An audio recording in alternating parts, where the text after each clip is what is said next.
Mind set ఉన్న కొంతమంది people దాని నుంచి ఎలా బయటపడగలుగుతారు? సో పూర్ మైండ్ సెట్ అంటే వాళ్ళు ఆల్రెడీ చాలా లోలో ఉన్నారు. సో ఫస్ట్ దాని నుంచి బయటపడాలంటే invest in your self. Invest in your self అంటే మనల్ని మనము అప్స్కిల్ చేసుకోవటం కోసం మన మీద ఇన్వెస్ట్మెంట్ చేసుకోవాలి. మనం ఏదన్నా నేర్చుకోవాలంటే డబ్బులు పెట్టాలి. కానీ పూర్ మైండ్ సెట్ ఉందంటే అరే ఇది ఖర్చు అవుతుంది, ఈ డబ్బులు నేను వేస్ట్ చేస్తున్నానేమో, నేను ఇంత డబ్బులు నా మీద పెట్టుకోవచ్చా అనే క్వశ్చన్స్ వస్తాయి. అవన్నీ క్వశ్చన్స్ దాటేసేసుకొని ఎవరికి వాళ్ళు పూర్ మైండ్ సెట్ నుంచి బయటికి రావాలంటే ఇన్వెస్ట్ ఆన్ సెల్ఫ్ అన్నమాట. వాళ్ళని అభివృద్ధి చెందడానికి, వాళ్ళని వాళ్ళు గ్రో అవ్వడం కోసం ఇన్వెస్ట్ చేసుకోవడం స్టార్ట్ చేస్తే ఆ పూర్ మైండ్ సెట్ నుంచి బయటికి వస్తారు. ఇది నెంబర్ 1. ఇక్కడ నేను నీకు 5 టిప్స్ ఇస్తాను. ఇది నెంబర్ 1 టిప్. సెకండ్ టిప్ ఏంటంటే లెర్నింగ్ టు గ్రో. అంటే మైండ్లో లెర్నింగ్ టు అది వాళ్ళు లెర్న్ చేసుకునే మైండ్ సెట్ రావాలి. అంటే కొత్తది ఏదన్నా నేర్చుకోవాలి. లెర్నింగ్ మైండ్ సెట్ అంటాం దీన్ని.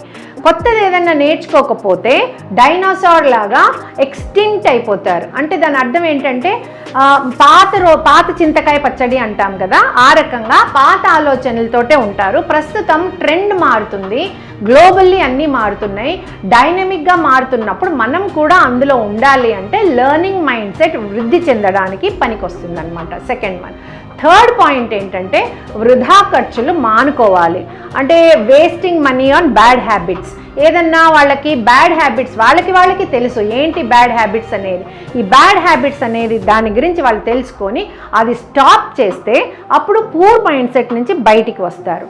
ఫోర్త్ పాయింట్ ఏంటంటే ఎంప్లాయీ మైండ్ సెట్ నుంచి బయటికి వచ్చేయాలి. ఎంప్లాయీ మైండ్ సెట్ బిగినర్స్కి కరెక్ట్ ఉండాలి.